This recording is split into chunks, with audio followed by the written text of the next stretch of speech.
1998. Eu tinha ido trabalhar na COSAC Naif, no começo.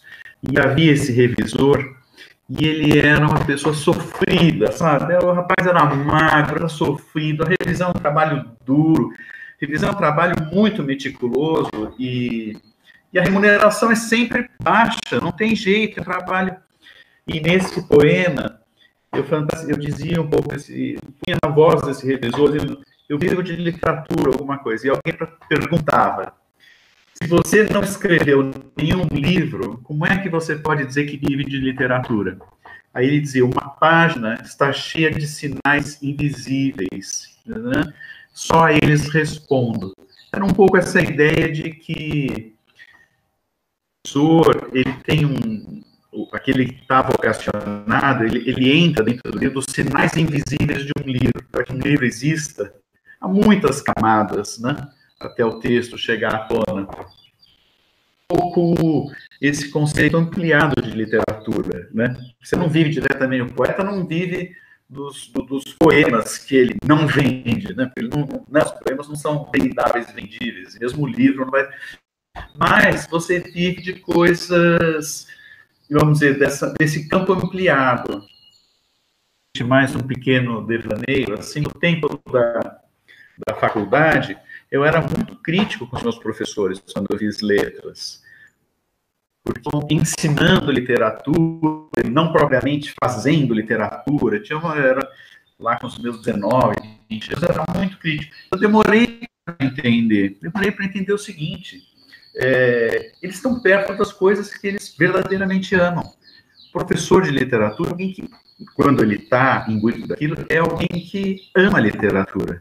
Então, a escolha na vida é um pouco essa, é ficar perto das coisas que você gosta. Então, aquele professor vive de literatura. Ele dá aula, mas ele vive de literatura, sabe? Eu acho que esse é um pouco um certo lugar que a gente tem que ter para a literatura na vida. Pensar isso, sabe? Não é só o nicho restrito da poesia ou da coisa, mas pensar num conceito mais amplo, tudo que é escrito, toda a linguagem que atravessa a sociedade, em algum plano é literatura, sabe? E o escritor, ou alguém que se dedica a ler e escrever, o crítico também, mas alguém que tem a escrita como a coisa que o atravessa de fato, ele poderia falar sobre as outras coisas do ponto de vista da linguagem, sabe? Porque a linguagem permeia toda a sociedade. Então, só voltando ao início da sua pergunta, eu fiquei muito contente quando surgiu por um diálogo com o Peter Paul-Bart, que coordena a Pandemia Crítica, essa possibilidade de publicar poemas, porque aí eu gostei de saber que a poesia podia estar ali ao lado do texto dos antropólogos, dos filósofos, né? A poesia não precisa ficar restrita ao nicho de amantes de poesia ou dos estudos literários. Ela é um modo de conhecimento e de participação da vida como os outros.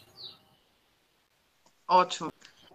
Você falou sobre atravessar, né? E ao mencionar que era esse revisor quem tinha essa fala, né? A respeito do papel dele. Não escrevo literatura, mas consigo pegar ali nesses não ditos do texto, né? Nessa linguagem que não se cala, digamos assim, desses textos, ele se vê também nesse papel.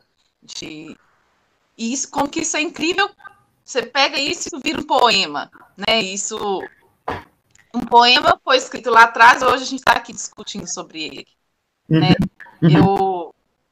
É um momento que eu tenho pensado sobre essas coisas, né? Como a gente tende a ignorar, às vezes, no cotidiano, como que nós humanos deixamos rastros, né? Nós tocamos as coisas, a gente contagia pensando no momento que a gente está vivendo, né? Porque a gente toca, isso de algum modo, algo de nós fica marcado ali. Vou chamar a atenção para mais 2 poemas seus, que não foram escritos agora, que também estão nesse livro Em Trânsito, mas que vieram... me trouxeram de novo essa ideia que você falou do atravessamento e também um pouquinho de rastros, né?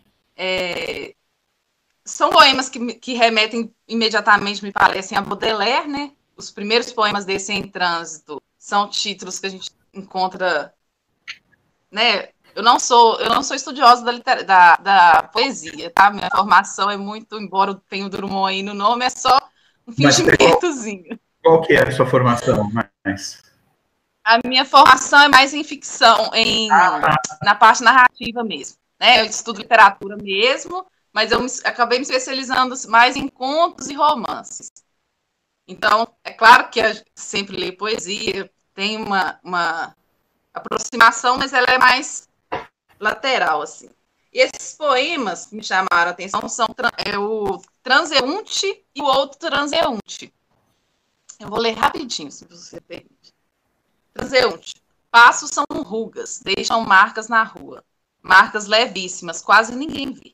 Só o faro infravermelho de um cachorro, ouvido tortuoso de um peão. Para catar esses ecos, ali onde se encontram. Papel rasgado, bituca de cigarro, tampinha de plástico, ao rés do chão. Esse é o transeunte. E aí tem um passantes entre ele e o outro transeunte. Eu acho uma coisa muito, muito bacana, assim. E aí vem o outro transeunte, que é o mesmo tema, o mesmo topos, digamos assim, mas repensado como se fosse no espelhamento, né? Outro transeunte. Passos são rugas, né? Deixam marcas na rua, na quebra do cimento, da frincha, do asfalto. Alguma coisa fica do passo firme ou falso? Ou o passo sequer existe em si? E cada passo é sempre memória de outro passo dado, aqui, acolá, além. Pensando na pandemia e na poesia pandêmica, digamos assim. Me fala desses poemas. Olha, esse poema eu gostei de ouvir porque eu estava longe deles, assim, eu não tinha, então foi bonito para mim ouvir você falando. E eu reconheço uma coisa que é uma constante, para mim é uma coisa importante, as calçadas. A calçada é uma coisa importante. A calçada é um lugar, é o lugar, eu vou falar banalidades, mas é o lugar do pedestre, mas é o lugar onde a gente sai para o mundo também, né? Que conecta a cidade, né? A gente agora está criando uma calçada meio virtual, porque a gente não está andando nas calçadas, né? Mas o que eu acho bonito é que as calçadas, elas registram, como você falou, camadas, né? Dessa bituca de cigarro, dessas camadas dos transeuntes, dessas passagens. Eu acho bonito, isso é uma coisa que acho que permanece comigo, esse desejo de ler um pouco essas camadas na cidade, sabe? O Em Trânsito, esse livro, ele nasce, eu acho que ele tem a ver com um desejo muito de no meio das coisas, estar no trânsito, se está na cidade. O primeiro livro era Cais, ele tinha muito a ver com a paisagem litorânea de Santos, que foi, na verdade, onde eu nasci. Em Santos, depois de São Paulo, tinha muito a ver com a memória daquela paisagem.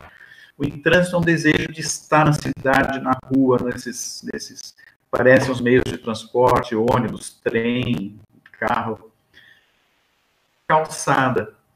Eu não sei se eu sei falar muito sobre isso, mas eu acho que a poesia tem a ver com andar na rua, sabe? O verso livre tem a ver com andar na rua. Se a gente pensar lá no Apolinero, esse gesto de você sair para a rua e começar a andar, a poesia moderna tem muito a ver com isso, com essa descoberta da cidade. Você falou no Baudelaire, eu nem estava com o Baudelaire exatamente na cabeça, mas essa descoberta da cidade, do espaço, de uma pequena errância, né? E nas recorrências, né? Eu acho que a poesia, não sei se responde, mas... Responde. Não responde, sim. Mas no momento de... Você se lembraria, assim, né, no momento de escrita desse trânsito, desse livro, até como foi o processo de escrita mesmo, né? Se foi de uma vez, se esses poemas vieram como, né, como um jato, assim, como um relâmpago, ou se foram construídos ao longo do tempo. Não, E aí eu ia te perguntar mesmo sobre a influência do Baudelaire nele, porque é o que mais me vem, assim, um pouco do concretismo de São Paulo também me remete a alguns, assim, mas eu vi muito Baudelaire. Olha, eu nem sou... Não sei se estou... Não, eu acho que pode ser. Eu nem sou um grande leitor do Baudelaire, assim, que eu vou dizer que eu conheço o Baudelaire. Li, mas eu li muito mais, eu acho que me marcaram muito mais, num certo momento da vida, a leitura do Rimbaud e do Mallarmé. Esses dois outros poetas, assim. Mas, não, o que eu me lembro do Em Trânsito, que ele foi se compor, foi um momento quando eu fui freelancer do Visão, tradução, dava aula de gravura e desenho e tal, e aos 40 anos, se não foi exatamente isso, quando tinha nascido meu segundo filho, aquela coisa, eu fui pela primeira vez trabalhar num lugar assim. Foi a COSAC na IFE que estava começando a editora em São Paulo, em 98. E logo a gente se mudou de uma casinha em Perdizes para um prédio na Praça da República, no centro. E aí eu ia de ônibus, voltava. E foi um pouco esse deslocamento do ônibus, da cidade, dessa coisa, foi aí que foi criando o caldo desses poemas, que isso foi gerando essa experiência. E cada poema tem a sua singularidade, né? Às vezes tem até o lugar da rua em que você estava quando, vamos dizer, alguma coisa faz um gatilho para o poema, né? Eu penso um livro, para mim, ele, de certo modo, ele precisa reunir uma experiência, sabe, quase um ciclo de vida. Eu não penso o livro só, tenho 40 poemas, vou juntar, é o livro. Não, de certo modo, tem uma zona da sua experiência vital mesmo, da sua existência, que tem que estar configurada ali, sabe? O livro, para mim, eles são marcos meio de vida, assim, sabe? Então, fechar um livro é um momento importante, você precisa... mas não é se assenhorear, mas talvez seja, mas você precisa reunir aquela experiência, entender, sentir que ela está fechando. E vou dizer como é que a gente sente que ela está fechando, porque os poemas começam a sair diferentes, sabe? Ou eles começam a ficar, se você tenta fazer naquela mesma linha, eles ficam meio aguados, ou eles vão indo para outro lugar. Você percebe que aquele peixe é de um outro cardume, assim, né? Então, Em Trânsito tem a ver com foi um pouco esse ciclo existencial, assim, eu acho, né? Então, ele foi sendo feito ao longo do tempo. Eu estou com uma vontade de falar uma outra coisa aqui. Pode falar. Quando você falou em atravessamento e rastros, foram duas expressões que você usou, me veio à mente uma coisa que eu acabei de ler. Eu estou fazendo a revisão de uma nova edição de um livro que vai sair para lá 34, onde eu trabalho, que é a Crônica dos Índios Guaiaqui, do Pierre Clastres. Eu nunca tinha lido. E agora vai sair uma nova edição, então eu estou lendo para pegar uma coisinha ou outra, assim. E ali tem uma passagem que eu acho que tem a ver com algo que é muito difícil da gente explicitar, mas eu acho que tem a ver com a criação, com o ato da criação, com a experiência da criação. Ele diz o seguinte: nasceu uma criança nova na tribo. Quando nasce, ele descreve o ritual noturno, mas o pai da criança não participa. E ele fica numa condição meio especial, esse pai, assim, eles usam o termo baija, ele está baija. O que é baija? Baija é uma condição de uma certa vulnerabilidade em que ele tem que fazer o seguinte: no dia seguinte ao nascimento, ele tem que ir caçar sozinho na selva. Essa condição é especial porque ele sabe que, como baija, ele vai atrair muitos animais.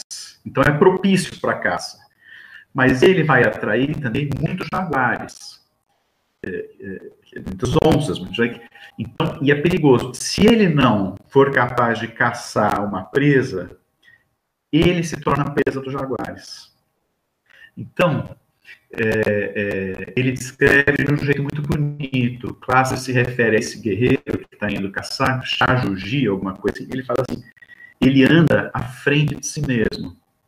Fala, não é que ele está inteiramente perdido, mas ele está em busca da substância de si mesmo, sabe? Eu acho que esse é um negócio impressionante que tem a ver com a experiência da criação, não só da poesia, pode ser de qualquer outra coisa, quer dizer, ele está andando à frente de si mesmo, em busca da substância dele, e se ele caça, se ele atinge a presa, ele consegue achar o lugar dele no mundo de novo, sabe?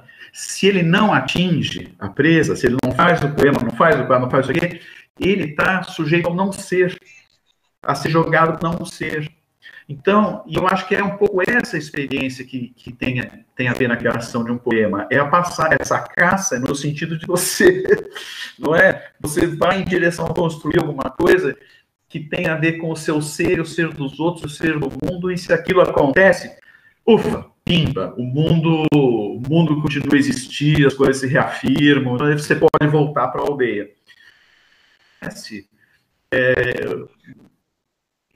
O sujeito fica periclitante, sabe? Essa é uma das...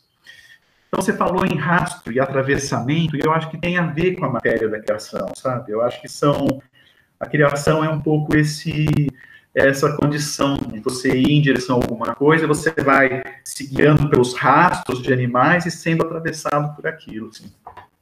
Não, isso é incrível, assim, e me toca em alguns momentos muito pessoais da vida também, né?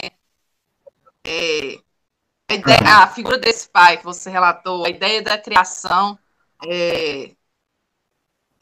Eu pari recentemente, tenho uma bebezinha de 1 ano e 3 meses hoje, e de repente rabisquei um poema recentemente, fui jogar na pastinha onde eu guardo, nunca me cria como poeta, nunca me via como escritora, mas aquela anãzinha sentada mesmo, aquela imagem do Benjamin, a anã sentada no ombro de gigante. Né?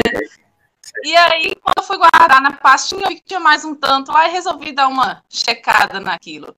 E realmente, eu percebi tudo isso que você falou, essa ideia de um ciclo, né? Essa ideia de fechamento não é nem um fechamento, mas de um lugar na vida que se superou, talvez uma inquietação da vida que passa a ocupar um lugar que foi importante, né, para um conhecimento de si.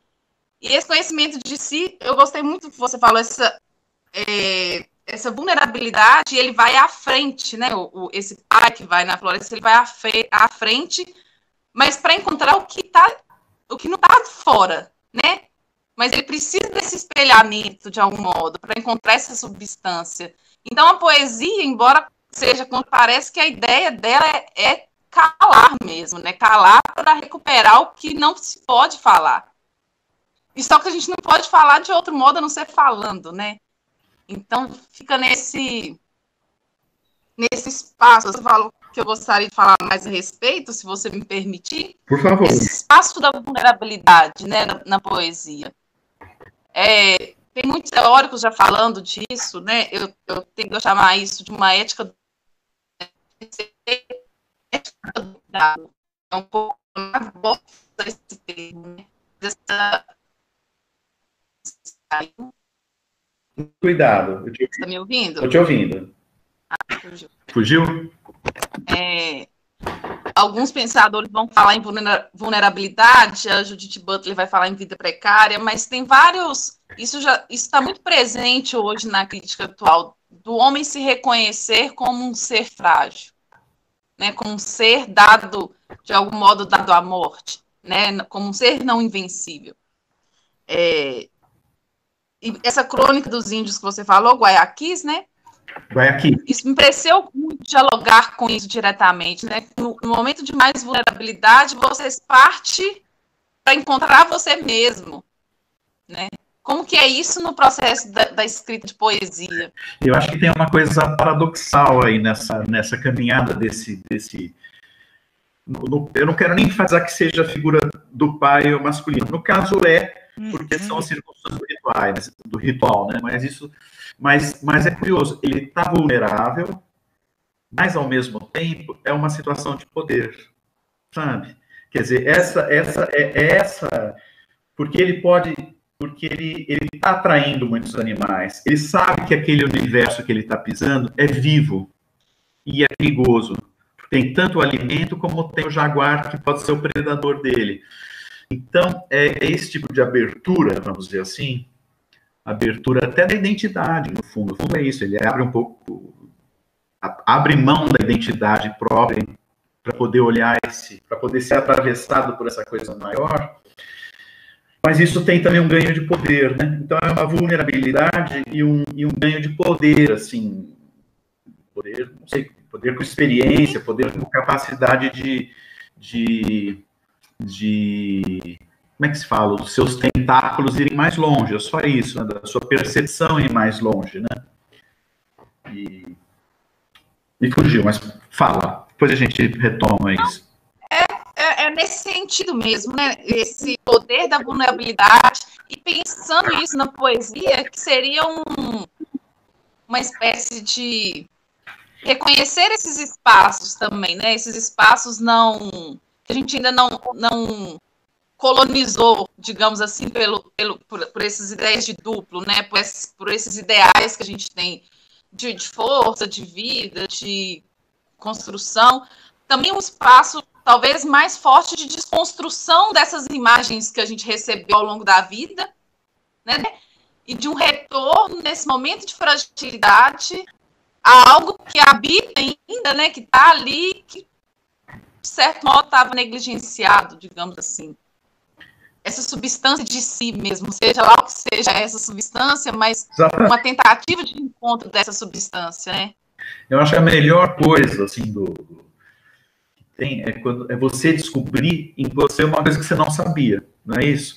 E o processo do escrever, você estava falando dos poemas que você reuniu e tal, é um pouco isso, quer dizer, você formula coisas que você não sabia que estavam lá, sabe? Né? Você intui vagamente, depois, e a beleza de um poema bem realizado, seu ou do outro, é que, de repente, ele objetiva isso. De repente, aquele desconhecimento, mas que tinha alguma coisa, uma pertinência sua, de repente, aquilo está objetivado ali num poema. Fala sobre a memória, fala sobre a morte, fala sobre a morte de outra pessoa. Voltando ao Drummond, né? O Drummond, todas as questões da memória, da morte da mãe, que aparecem de modo muito cifrado em alguns poemas, como naquele poema Memória, quer dizer, ele está falando ali da mãe dele e tal, e de repente aquela experiência, aquela célula de conhecimento, você toma para si, você pode tomar para si, né? E aquilo permanece e vai. Então, eu acho isso muito bonito e quero agora tocar num ponto que, assim, eu acho que às vezes a poesia e a filosofia, eles só olham a mesma coisa, com uma diferença.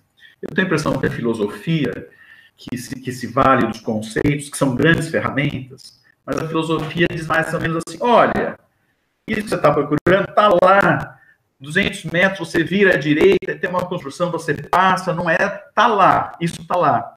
E a poesia faz o caminho com você, né? A poesia, a literatura, né? Aí não vou distinguir poesia de ficção e tal. A arte, diferença da arte. A arte mata a cobra e mostra o pau, né? Quer dizer, ela faz acontecer. Ela faz aquela experiência acontecer. E eu acho que a filosofia que for intensamente, vamos dizer, ou consciente de si mesmo, ou atenta para todos os sinais e tal, um texto ensaístico que tem isso, ele te leva junto. O pensamento, ele não indica a distância, né? Mas a essência da arte é isso, ela presentificar, fazer a coisa acontecer, né? Ela não é uma indicação, olha, atrás daquele morro você pode ter a experiência de si. Não, ela faz, né? Ela te leva até lá, né? E isso para mim é uma coisa importante, assim, né? É uma coisa importante, uma defesa que a gente tem que fazer da autonomia, da autonomia, vamos dizer, vou usar a palavra autonomia, assim, da autonomia, da emancipação da arte como forma de conhecimento. Ela não é uma coisa que é feita para se tornar objeto de estudo de outras ciências, né? Ela é em si um modo de conhecimento. E ela tem que estar no plano igual, sabe? No plano igual da discussão. Cada um reconhecendo, claro, a especificidade de onde você sabe atuar, né?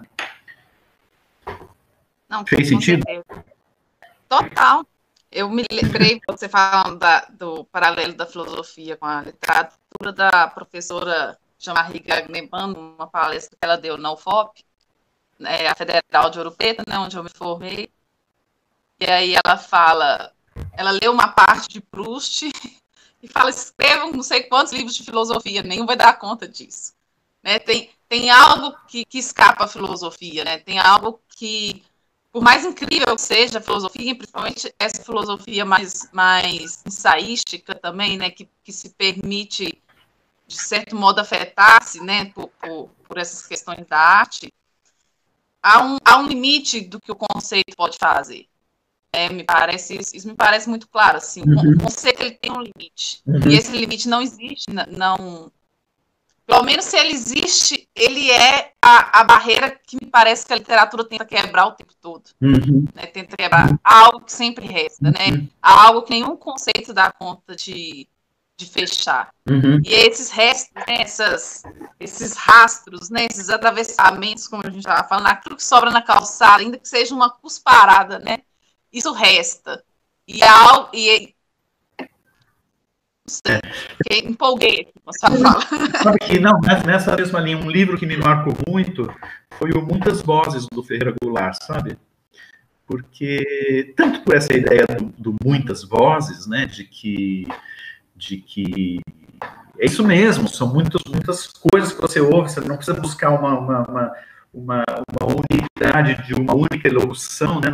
Na cidade pululam essas muitas vozes, e nas pessoas, nos poetas, em quem escreve, mas tem um momento que ele fala lá, ao resto do chão, acho que uma das sessões do livro chama Ao Resto do Chão, o que volta a essa ideia da calçada e de que a poesia pode brotar de qualquer circunstância, sabe?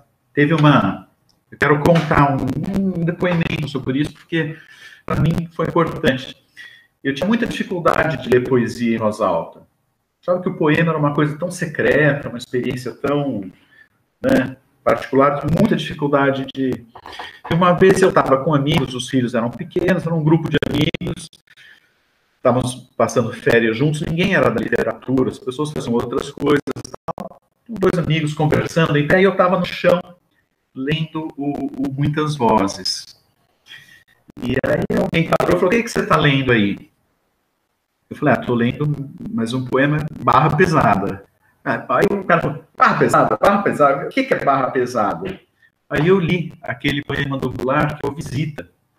No dia de finados fui ao cemitério, porque era o único lugar.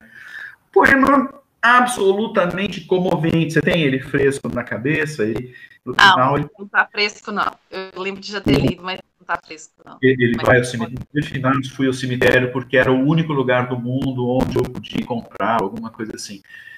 Mas diante daquele bloco de pedra negro impenetrável, peguei um bilhete do chão, papel amassado do chão, escrevi, eu te amo, filho.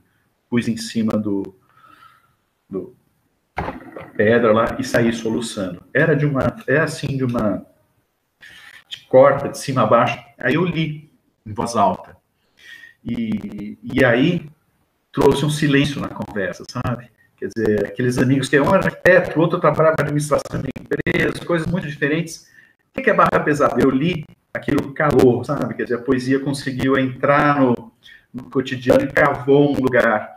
E aí eles falaram, lê outra coisa. Aí eu fui lendo outros. Aí eu li outros, li aquele Electra 2 da Varig, que é outro poema do Goulart que eu adoro. Então isso foi mudando para mim, foi muito importante ali esse momento, porque foi o momento em que eu vi que a poesia podia entrar no cotidiano, podia fazer parte das falas, sabe? E tem a ver com essa coisa do Muitas Vozes e da calçada também. Completamente. Aí, pegando isso, trazendo um pouquinho assim para o lado... Porque senão nós vamos ficar nessa... O papo está muito bom, a gente precisa de mais uns 3 respiros para respirar, né? Esse aprofundamento, assim, que é muito bom. Né? Ainda mais nesses momentos de confinamento, é bom respirar junto à vulnerabilidade da vida, assim, né?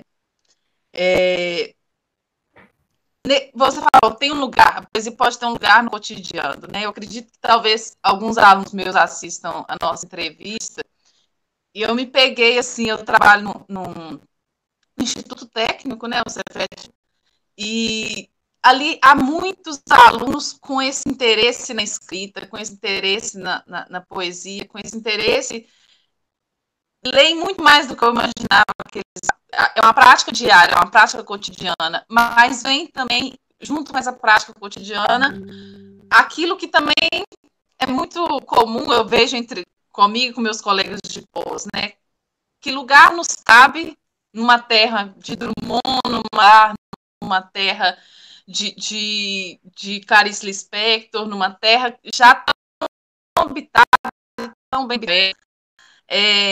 Que lugar nos cabe, né, nesse cotidiano da literatura? E aí, pensando também na sua experiência com uma edição, quando você sabe, olha, eu posso publicar um livro, esse livro está pronto, e esse livro pode atravessar e significar algo para um outro também, não só para mim. Eu acho que, assim, por um lado, acho que a gente tem que baixar a bola, assim, né? Porque se a gente fica pensando em Drummond, Clarice, Guimarães Rosa, realmente é uma coisa de outra, né?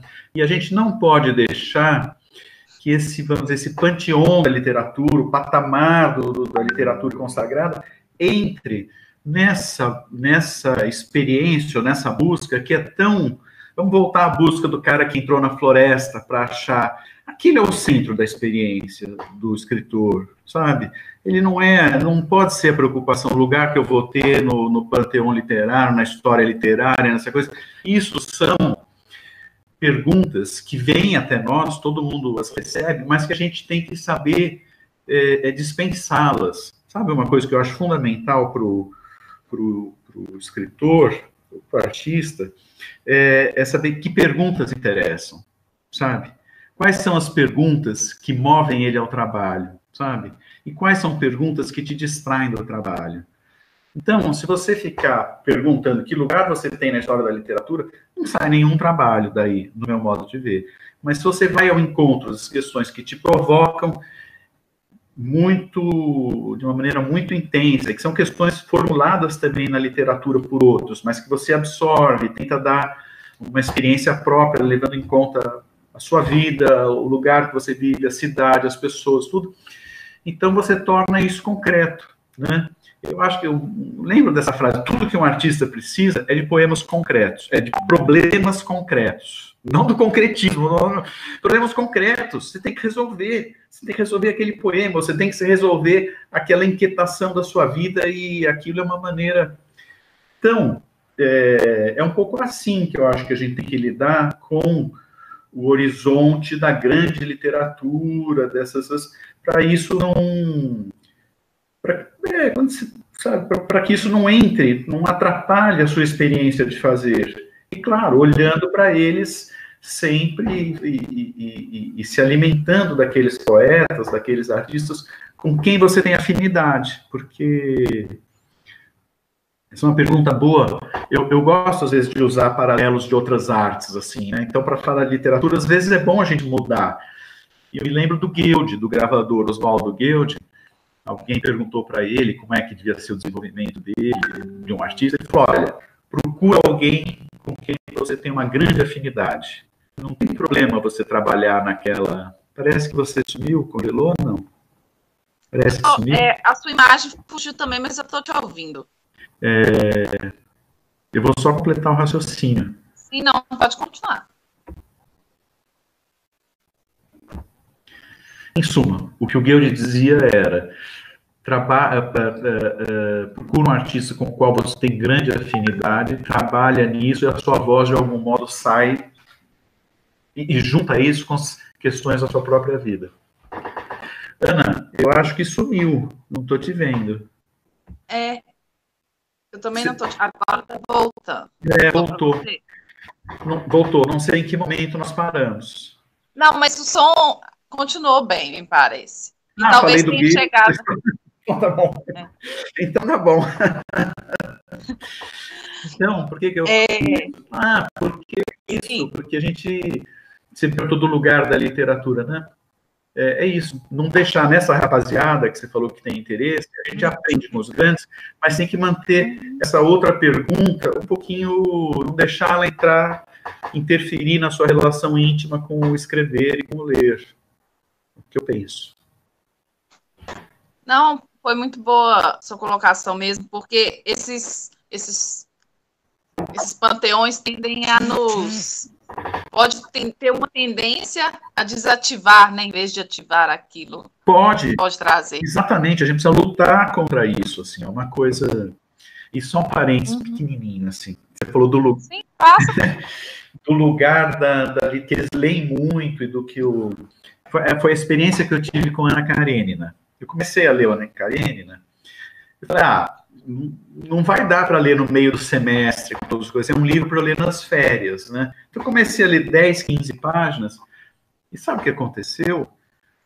Eu não conseguia parar, ele elevou a qualidade do meu cotidiano, sabe? Eu li no meio das coisas, no meio do trabalho, no meio de tudo, por uma coisa assim, não tem tempo morto naquele livro, não tem nada morto. Então, o meu cotidiano, mesmo que eu tivesse meia hora, ele fez assim, sabe? Ele levantou. Então, a literatura tem a literatura, a arte, a música, as coisas, tem esse poder. Tem. O Ana Karenina me marcou muito também na leitura. Também te marcou? Morar nesse sentido. Eu me lembro que eu estava lendo na sala de aula. Eu não sei se você conheceu o poeta Duda Machado. Sim. Duda foi meu professor de professor em mim, né? Ouro Preto, né? Isso. E aí, na aula, ele que me indicou a leitura, eu disse, não, vai ler isso, tá? Ele foi meu orientador também de monografia. Que legal. É um amigo também, assim. E aí, naquela parte, né, naquele ápice da história em que ela morre debaixo do trem, depois o Tolstói começa como se nada tivesse acontecido, o cara lá E aquilo foi de um impacto tão grande, assim, que eu lembro que na hora o Duda estava passando do lado, eu segurei no braço dele, assim, com força. E acho que ele até assustou a história aqui, como assim ele cria essa tensão e me dá essa pancada, esse balde de água fria depois. E eu lembro que ele riu assim, calma, respira, vai lá fora, toma uma água e volta para você terminar o livro. E era isso, né? Quando essas coisas nos chocam, assim, eu acho que você falou em afinidade, eu acho que também tem um pouquinho de... Eu gosto de usar esse termo com os meus alunos, de segredo, né? Acho que a gente tende a se aproximar de alguns escritores que parecem que às vezes contam segredos que a gente mantém de nós também e que a gente fala, não, eu sei o que você está falando, eu tenho isso também, né? Isso está escondidinho aqui. Você acha que há espaço para os segredos, assim, nos poemas, ou... há algo que precisa ficar guardado, inclusive dos poemas, há algo que não pode transpor nem essa barreira do papel, assim? Gostaria que não houvesse. Gostaria que a gente pudesse chegar em todos os cantos e formulando, e escrevendo, ou pintando, ou tocando todos esses lugares, por mais secretos que eles sejam, né? Acho que é esse o interesse, né? Se a gente vai ter força para isso, uma frase do Nietzsche que era assim, a questão é a seguinte, quanto de verdade um homem aguenta suportar? E acho que é um pouco isso. Então, a gente vai por aproximações, né? Eu acho que a arte, ela vai te aproximando desses planos intensos, né? E não há limite, né? Isso vai. Aí vai do artista e vai do leitor, né? Vai dessa... Foi bonito quando você falou dos seus alunos que têm esse interesse pela escrita, né?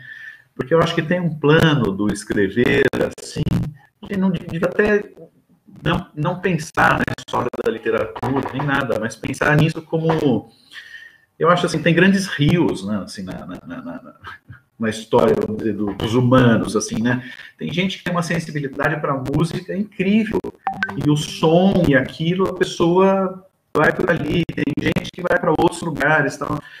E a literatura é um desses rios, né? Então, se a pessoa sente que ela é tocada por isso, como como leitor ou como escritor, quer dizer, são, sei lá, são quantos? 4.000 anos de escrita, não sei, mais 30.000 anos de grafite nas paredes de uma caverna, 40.000 anos, quer dizer, tem uma história do sinal escrito e da nossa relação com o sinal escrito que é muito longa. Então, se a pessoa tem essa afinidade, se ela sente que ali ela é capaz de formular coisas, nossa, ela tem que se entregar a isso, eu acho, né? Essa é uma beleza, assim, né? Depois, e aí ela pode até viver de literatura, no sentido do conceito ampliado de literatura. Ela vai mexer com sinais escritos, sabe? Mesmo que ela redija pareceres de outra coisa, ou que ela escreva rótulos de vinho, ou que ela